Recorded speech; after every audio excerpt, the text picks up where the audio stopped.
Jeffrey Dahmer, Ted Bundy, Jack el Destripador. Estos asesinos en serie son solo algunos de los más famosos, incluso más allá de la comunidad de crímenes reales. A pesar de ser responsables de solo alrededor del 1% de los asesinatos en los Estados Unidos, los asesinos en serie son realmente algunas de las personas más aterradoras de la historia, a menudo motivados por la determinación de cumplir algún tipo de deseo retorcido. Pero entre los Pedro Sutcliffe y los asesinos del Zodíaco, hay docenas de criminales que apenas se mencionan cuando surge el tema. En el episodio de hoy, exploraremos a 3 aterradores asesinos en serie de los que nunca has oído hablar.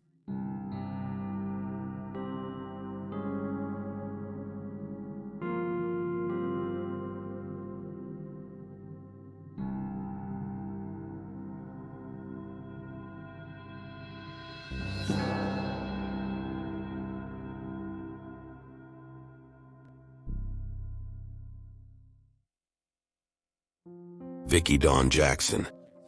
En 1989, Vicki Dawn Jackson se convirtió en enfermera vocacional licenciada y encontró empleo en hospitales y hogares de ancianos durante los 90s. Luego, a finales del 2000, se unió al personal del Hospital General Nacona en Nacona, Texas, una instalación principalmente para tratar a pacientes ancianos con dolencias leves.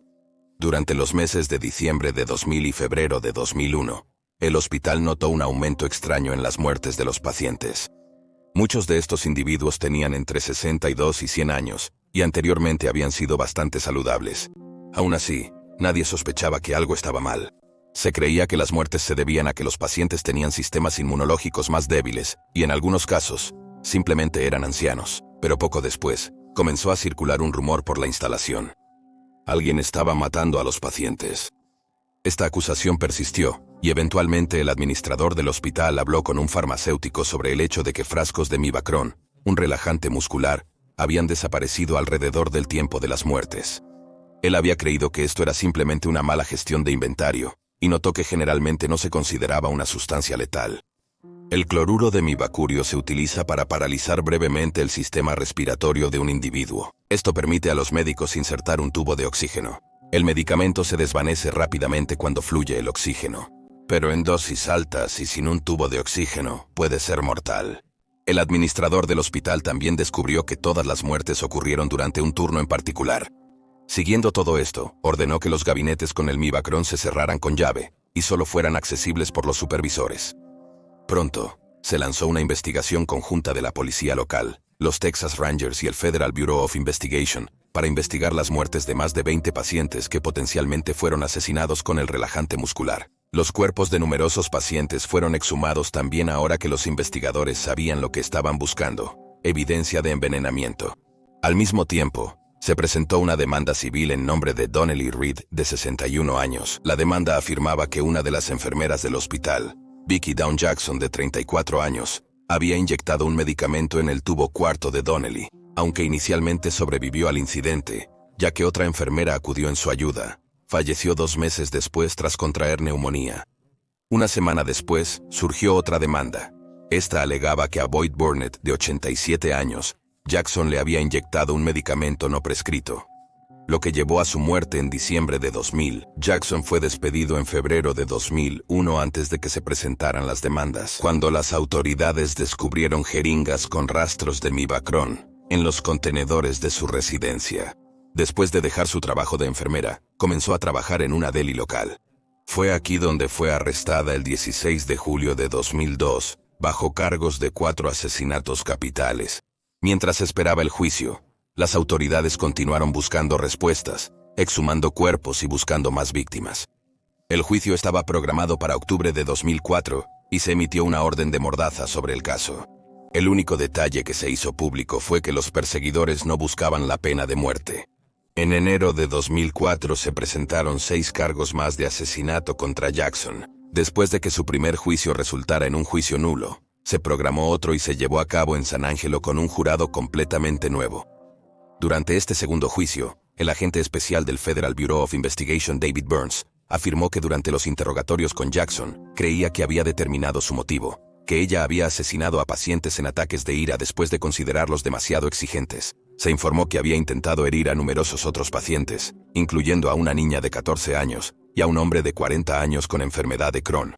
Sin embargo, Jackson le dijo a la gente que no sabía por qué sentía la necesidad de matar. Los fiscales sospechaban que tener varios matrimonios fallidos y perder la custodia de sus hijos fue la gota que derramó el vaso y llevó a Jackson a cometer la horrenda serie de crímenes. Una entrevista con Jackson en Texas Mensual que data de 2007 reveló que ella tenía algunos agravios personales con un puñado de las víctimas. Una mujer anciana llamada Donnie Jennings, golpeaba y escupía repetidamente a las enfermeras por no cumplir con sus demandas. 2 víctimas fueron intimidadas en secundaria por familiares. Un hombre de 62 años la acosó sexualmente, mientras que otra víctima tenía un hijo evangélico que le decía repetidamente que sus problemas se solucionarían si se unía a la iglesia. Sin embargo, no tenía vínculos reales con las otras víctimas. Finalmente, Jackson se declaró no culpable de 10 cargos de asesinato capital y aceptó una condena de cadena perpetua para evitar que su hija testificara en su contra y para evitar el juicio por jurado. El agente especial Burns testificó porque cuando se presentó la declaración de no impugnación, la fiscalía aún tenía que presentar pruebas al juez. Jackson publicó una declaración después de su condena en la que afirmaba ser inocente y expresaba simpatía y solidaridad con las familias de las víctimas. Intentó buscar un nuevo juicio en 2015, pero parece que esto fue desestimado. Jackson todavía está tras las rejas en Gatesville. Su primera oportunidad de libertad condicional es en 2042.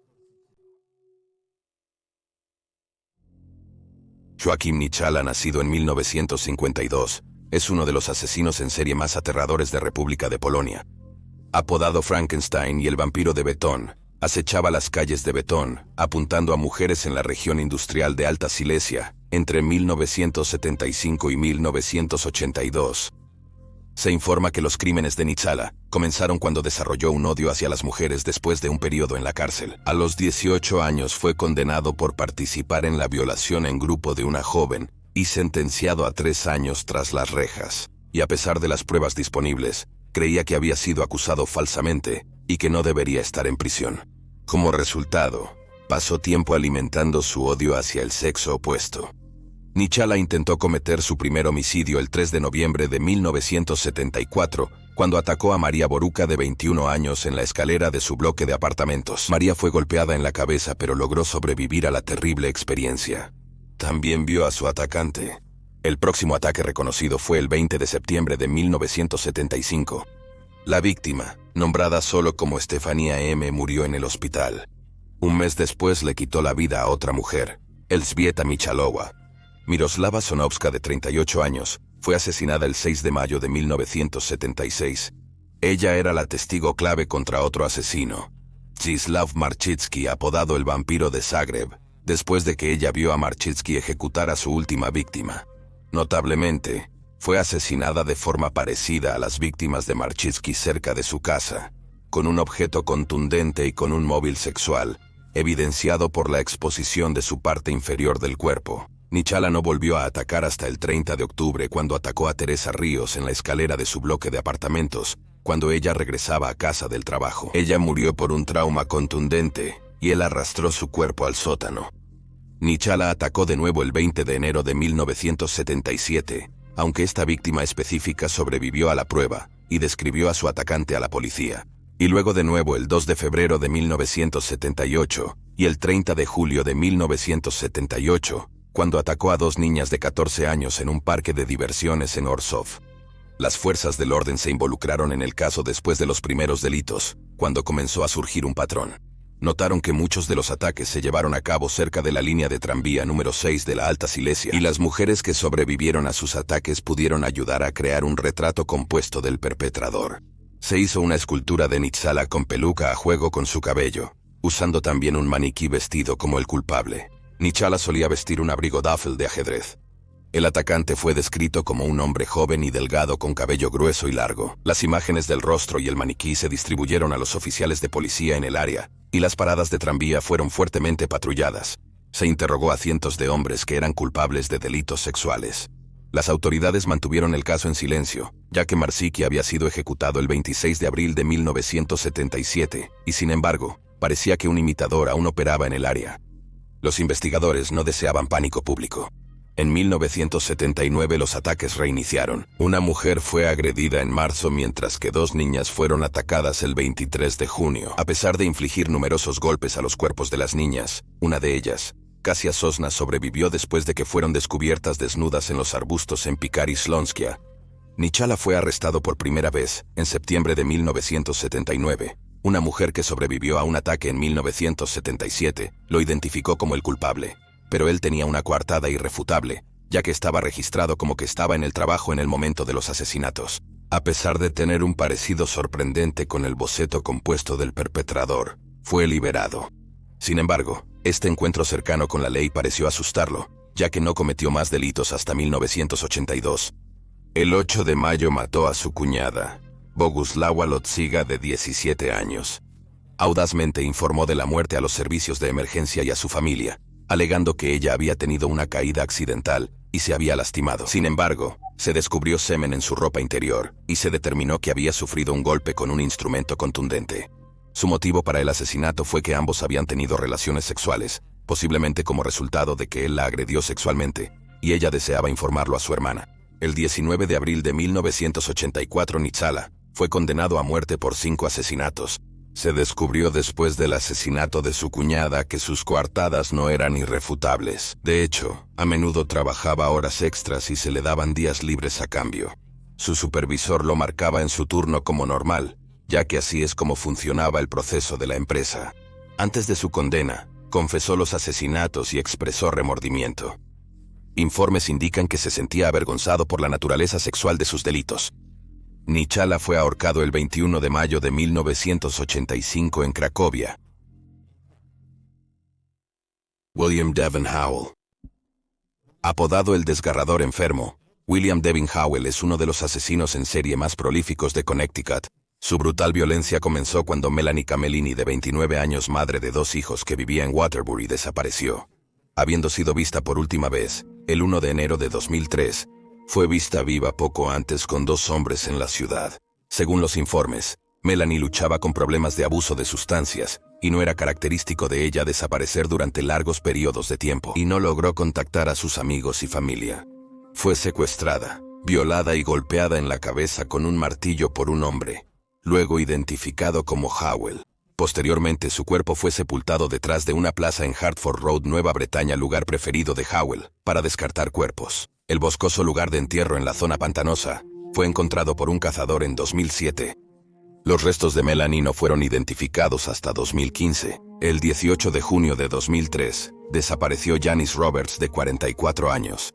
Fue vista por última vez entrando en una furgoneta azul fuera de una tienda en Wethersfield, que más tarde fue identificada como de Howell, quien en ese momento era un vagabundo que trabajaba en trabajos ocasionales por todo el estado.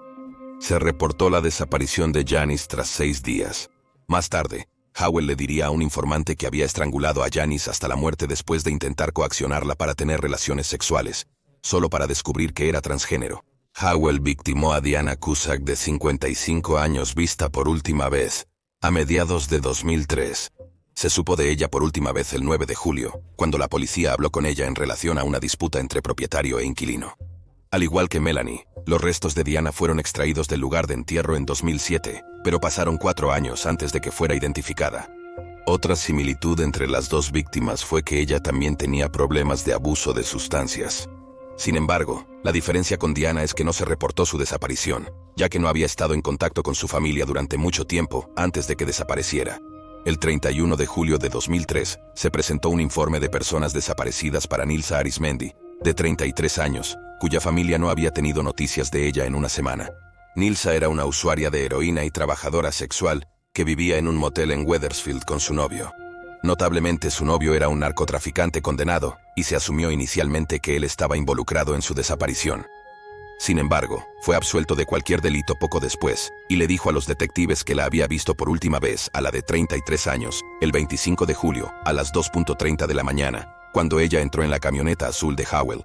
Las últimas 3 víctimas de Howell incluyeron a Marilyn González, de 26 años, madre de 2, desaparecida en 2003, tras salir de su casa en Waterbury. Alegría Martínez, de 33 años, quien desapareció en octubre de ese año, aunque no se reportó su desaparición hasta el 29 de marzo de 2004, y María Juana Maynard, una madre de 2 hijos también de Waterbury, que desapareció en octubre de 2003.